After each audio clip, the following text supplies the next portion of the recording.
ونقر في الأرحام ما نشاء إلى أجل مسمى ثم نخرجكم طفلا ثم لتبلغوا أشدكم ومنكم من يتوفى ومنكم من يرد إلى أرذل العمر لكي لا يعلم من بعد علم شيئا وترى الأرض هامدة فإذا أنزلنا عليها الماء اهتزت وربت وأنبتت من كل زوج بهيج صدق الله العظيم.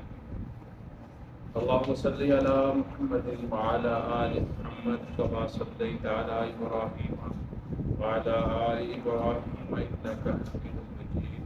اللهم بارك على محمد وعلى آل محمد كما باركت على إبراهيم وعلى آل إبراهيم إنك حميد مجيد. رب زدني علما رب اشرح لي صدري ويسر لي أمري واحلل عقدة من لساني يفقهوا قولي. ارشاد باری تعالیٰ ہے یا ایھا الناس، اے لوگو، ان کنتم فی ریب من البعث، اگر تمہیں دوبارہ زندہ ہونے میں شک ہے، وَإِنَّا خَلَقْنَاكُم مِّن تُرَابٍ، بس بے شک ہم نے تمہیں مٹی سے پیدا کیا، ثم من نطفۃ، پھر قطرہ سے، ثم من علقۃ، پھر جمے ہوئے خون سے، ثم من مضغۃ مخلقۃ وغیر مخلقۃ، پھر گوشت کی بوٹی نقشہ بنی ہوئی اور بغیر نقشہ بنی ہوئی، لِنُبَيِّنَ لَكُمْ، تاکہ ہم تمہارے سامنے ظاہر کر دیں، وَنُقِرُّ فِي الْأَرْحَامِ، اور ہم رحم میں جس کو چاہتے ہیں ایک مدت مہینہ تک، ما نشاء، جتنا ہم چاہتے ہیں، الی اجل مسمى، ایک وقت مقررہ تک ٹھہراتے ہیں، ثم نخرجکم طفلا،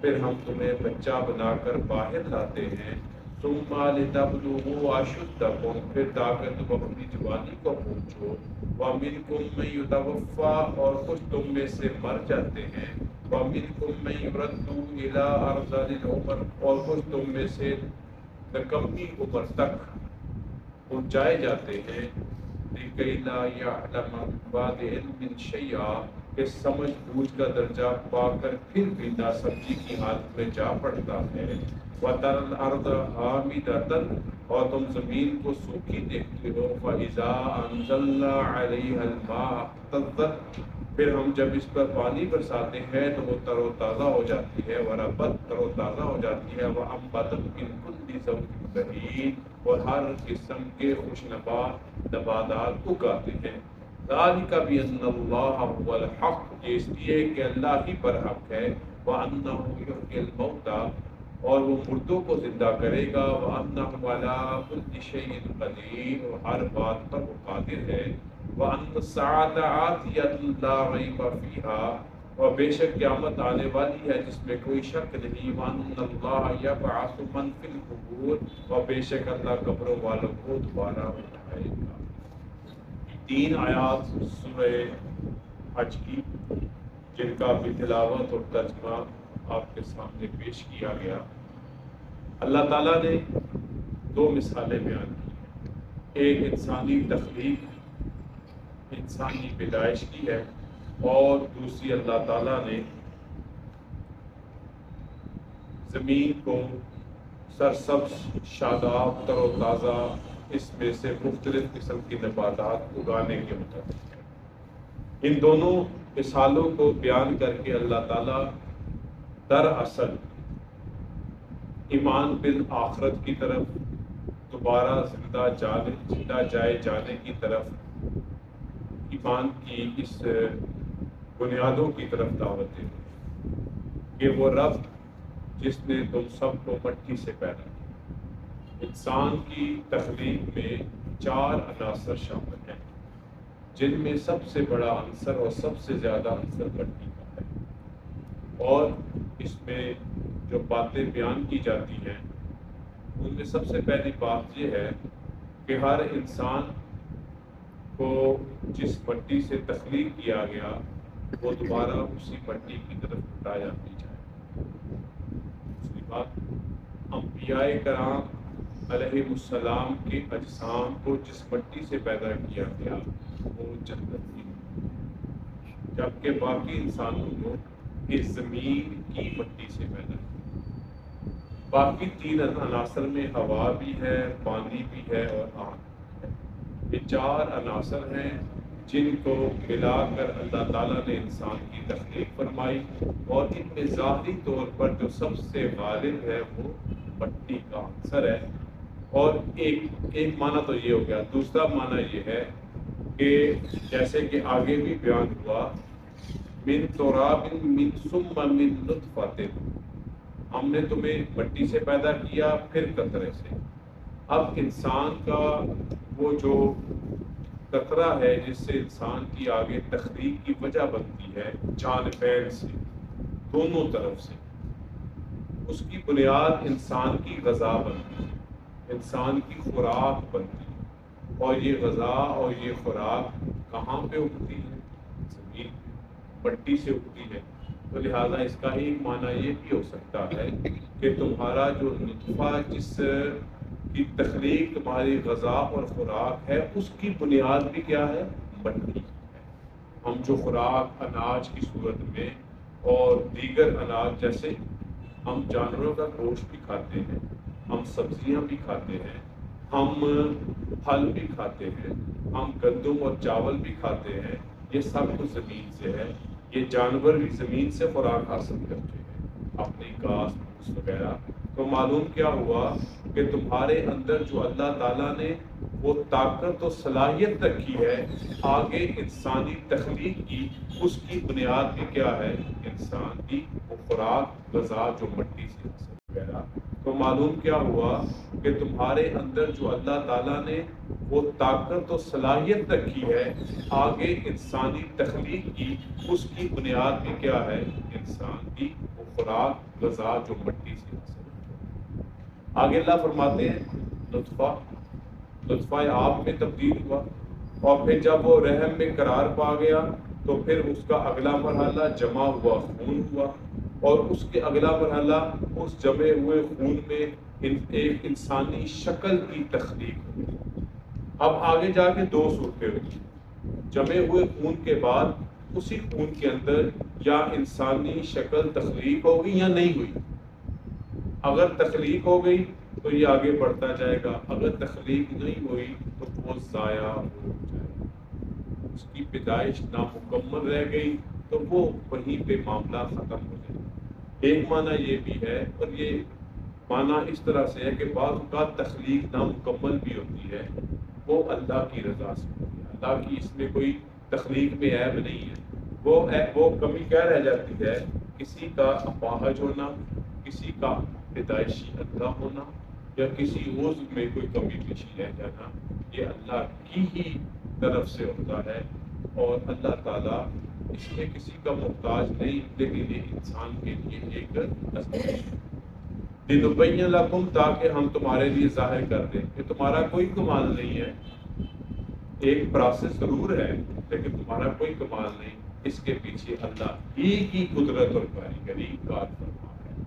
وَنُقِرُّ فِي الْأَرْحَامِ مَا نَشَاءُ إِلَىٰ أَجَلٍ مُّسَمًّى، اور پھر کیا ہوتا ہے جی؟ تم ایک مدت تک اپنے رحم میں وہاں پہ ٹھہرے رہتے ہو، وہ ایک پروسیس ہے تخلیق کا۔ اس کے بعد جب وہ وقت پورا ہوتا ہے، ثُمَّ نُخْرِجُكُمْ طِفْلًا، اور پھر اللہ تعالیٰ بچہ بنا کر باہر لاتے ہیں۔ ثُمَّ لِتَبْلُغُوا أَشُدَّكُمْ، جب بچے کی پیدائش ہوتی ہے اور تم میں سے کچھ جوانی کو پہنچتے ہیں، جوان ہوتے ہیں، جیسے کہ ہم سب ہیں یہاں پر بیٹھے ہوئے، وَمِنْكُمْ مَن يُتَوَفَّى، اور کچھ تم میں سے مر جاتے ہیں، یعنی کہ وہ جوانی کی عمر کو بھی نہیں پہنچتے، کوئی بچپن میں فوت ہو گیا، کوئی لڑکی میں فوت ہو گیا، کسی نے بھی جوانی کی دہلیز پہ پاؤں رکھا ہی تو وہ اللہ کو پیارا ہوگا اور پیارا ہو گیا۔ اور پھر اللہ فرماتے ہیں وَمِنْكُمْ مَن يُرَدُّ إِلَىٰ أَرْذَلِ الْأُمُورِ، اور بعض ایسے ہوتے ہیں جو ایک نکمی عمر تک پہنچتے ہیں۔ نکمی عمر سے کیا مراد ہے؟ بڑھاپے کو پہنچتے ہیں۔ کچھ پہلے فوت ہو گئے، کچھ جوانی کو پا لیا، اور جو جوانی کو پار کرنے کے بعد آگے نکل گئے تو بڑھاپے کو پہنچ گئے۔ پھر اللہ کیا فرماتے ہیں؟ یہ بڑھاپا کیا ہے؟ لِكَيْ لَا يَعْلَمَ مِن بَعْدِ عِلْمٍ شَيْئًا، کہ سمجھ بوجھ کا درجہ پا کر پھر نہ سمجھی کی حالت میں جاتا ہے۔ کیا مطلب؟ جوانی، دماغ تیز، حشاش بشاش، قوت، ہر چیز، اور جب بڑھاپا آتا ہے تو پھر یادداشت بھی گئی، اعصاب بھی کمزور ہو گئے، اور بعض اوقات کو گھر والوں کے لیے بھی بے فائدہ ہو گیا، محلے والوں کے لیے بھی بے فائدہ ہو گیا۔ یعنی کہ اللہ تعالیٰ ان ساری کیفیتوں کو بیان کر رہے ہیں، کس لیے؟ یہ سمجھانے کے لیے یہ سب کچھ اللہ نے بے فائدہ پیدا نہیں کیا، تمہیں دوبارہ ایک دن زندہ کر کے تم سے تمہارے اعمال کا حساب کتاب بھی لینا ہے۔ ایک مثال ہو گئی ہماری تخلیق، انسانی تخلیق سے۔ اب دوسری مثال زمین کے حوالے سے، وَتَرَى الْأَرْضَ هَامِدَةً، اور تم زمین کو سوکھی دیکھتے ہو، فَإِذَا أَنزَلْنَا عَلَيْهَا الْمَاءَ، اور پھر ہم کیا کرتے ہیں؟ اس پر پانی برساتے ہیں، اهْتَزَّتْ وَرَبَتْ، تو وہ تر و تازہ ہو جاتی ہے۔ زمین سوکھی ہوئی ہے، پانی آیا، تر و تازہ ہو گئی، وَأَنبَتَتْ مِن كُلِّ زَوْجٍ بَهِيجٍ، اور ہر قسم کے خوشنما نباتات کو، زمین خشک تھی، زمین پر پانی برسا، نرم ہوئی، انسان نے اس پہ اپنی محنت کی، اللہ کی رحمت ہوئی، اور وہاں پہ فصلیں اگنی شروع ہوئی، اناج اگنا شروع ہو گیا، پھل اگنا شروع ہو گیا، پھول اگنے شروع ہو گئے۔ یہ بھی انسان کے لیے ایک مثال ہے کہ اللہ تعالیٰ جو خشک زمین سے تر و تازہ پیدا کر سکتا ہے، وہ دوبارہ بھی انسان کو پیدا قادر ہے۔ تم یہ مت سمجھو کہ جب تمہاری ہڈیاں پوسیدہ ہو جائیں گی تم مر جاؤ گے، زمین میں ملیا میٹ ہو جاؤ گے۔ جس رب نے اولاً تمہیں مٹی سے پیدا کیا، وہ دوسری مرتبہ بھی تمہیں اسی مٹی سے زندہ نکال سکتا ہے۔ جس طرح اس رب نے خشک زمین سے نباتات کو اگایا، وہ اسی زمین سے جس پہ تم دفنائے جاؤ گے یا جہاں بھی تم جلا کے پہنچائے جاؤ گے، اللہ تعالیٰ دوبارہ تمہیں زندہ کرنے پہ قادر ہے۔ تمہارے لیے فرار کا کوئی راستہ نہیں ہے۔ ذالک بأن اللہ هو الحق، یہ اس لیے کہ اللہ ہی برحق ہے، یہ ساری چیزیں اس لیے اللہ ہی حق پر حق ہے۔ وَأَنَّهُ يُحْيِي الْمَوْتَىٰ، وہ مردوں کو زندہ کرے گا، وَأَنَّهُ عَلَىٰ كُلِّ شَيْءٍ قَدِيرٌ، اور وہ ہر بات پر۔ وَأَنَّ السَّاعَةَ آتِيَةٌ لَا رَيْبَ فِيهَا، بے شک قیامت آنے والی ہے جس میں کوئی شک نہیں، اس لیے تم اس میں بھی شک نہ کرو۔ جیسے انسان کی حالت کہاں سے مٹی سے نطفہ مضغہ بڑھتے بڑھتے پیدا، بچہ، لڑک پن، جوانی، پھر نیچے، اسی طرح یہ کائنات بھی ایسی ہے، یہ اپنی چوبن پہ آئے گی، یہ زمین اپنی آبادی کے ایک چوبن پہ آئے گی، پھر اس کو بھی زوال آئے گا، اور وہ زوال کس صورت میں ہوگا؟ قیامت کی صورت، نفع اولا ہوگا، سارے انسانوں کو مار دیا جائے گا، 500 سال کے بعد نفع ثانیہ ہوگا، دوبارہ زندہ کیا جائے گا۔ یہ ساری چیزیں تمہارے لیے عبرت ہے اور مثال ہے کہ تم ایک دن اپنے رب کے سامنے دوبارہ زندہ کیے جاؤ گے، اور تم دوبارہ قبروں سے اٹھا کر اپنے رب کے سامنے کھڑے کیے جاؤ گے۔ وَأَنَّ اللَّهَ يَبْعَثُ مَن فِي الْقُبُورِ، اور بے شک اللہ قبروں والوں کو دوبارہ اٹھائے گا۔ قبر ہمارے لیے عبرت ہے اور مثال ہے کہ تم ایک دن اپنے رب کے سامنے دوبارہ زندہ کیے جاؤ گے، اور تم دوبارہ قبروں سے اٹھا کر اپنے رب کے سامنے کھڑے کیے جاؤ گے۔ وَأَنَّ اللَّهَ يَبْعَثُ مَن فِي الْقُبُورِ، اور بے شک اللہ قبروں والوں کو دوبارہ اٹھائے گا۔ قبر ایک مسلمانوں کی ہے، یہودیوں کی ہے، عیسائیوں کی ہے، اور ہندوؤں کی قبر کہاں ہے؟ بات تو بڑی خراب ہو گئی، ان کی قبر ہی نہیں، ان کو کہاں اٹھایا جائے گا؟ ان کی جلائی ہوئی راکھ جہاں کو پہنچ کے آخر ٹھکانا ہوتا ہے، وہی ان کی آخری جگہ ہے، آخری قرار ہے، وہی ان کی قبر ہے۔ اللہ تعالیٰ اسی ہڈیوں کے وہ ساڑ سے دوبارہ ان کو زندہ کریں گے۔ اللہ تعالیٰ سے کچھ بھی قدرت سے بعید نہیں ہے، کیونکہ اللہ نے پیچھے فرما دیا وَأَنَّهُ عَلَىٰ كُلِّ شَيْءٍ قَدِيرٌ، بے شک اللہ تعالیٰ ہر شے پر قادر ہے۔ ان 4 آیات میں اللہ تعالیٰ موت کے بعد دوبارہ زندہ ہونے کے لیے جو ایمان ہے ہمارا اور آخرت پہ جو ایمان ہے اس حوالے سے ہماری رہنمائی فرما رہے ہیں۔